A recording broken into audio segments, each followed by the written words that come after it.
berdasarkan penjelasan dari Prof. Muhammad Mahfud MD bahwa setelah perubahan UED tahun 1945, TAP MPR tidak lagi menjadi peraturan perundang-undangan dan telah diberi status baru sesuai dengan masing-masing isinya.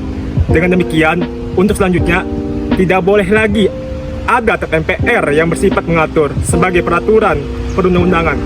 Meskipun begitu, TAP MPR tetap saja boleh ada dan dikeluarkan oleh MPR, tetapi hanya terbatas sebagai sifat basic, konkret dan individual, seperti TAP tentang pengangkatan presiden, TAP tentang pemberhentian presiden, dan sebagainya.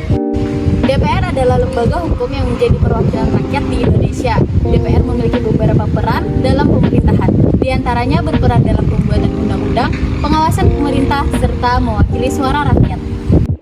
Camat dan lurah juga diharapkan proaktif dalam menyelesaikan permasalahan di wilayahnya masing-masing dan sesuai lingkup kewenangannya.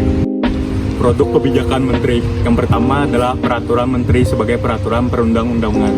Yang kedua, kedudukan peraturan menteri berdasarkan Undang-Undang Nomor 12 Tahun 2011 tentang pembentukan peraturan perundang-undangan. Dan yang ketiga adalah kedudukan peraturan menteri dalam peraturan perundang-undangan tingkat pusat. Dan yang terakhir, kedudukan peraturan menteri terhadap peraturan daerah. Produk kebijakan pemerintah provinsi, gubernur, dan DPRD provinsi. Kebijakan untuk mikro kecil dan menengah masyarakat ekonomi ASEAN, meningkatkan kesadaran masyarakat dalam mengurangi pemakaian plastik. Produk kebijakan kota, wali kota, dan DPRD. Kebijakan pemerintah daerah adalah kebijakan yang dibuat dan dilaksanakan oleh pemerintah daerah, seperti provinsi, kabupaten, dan wali kota.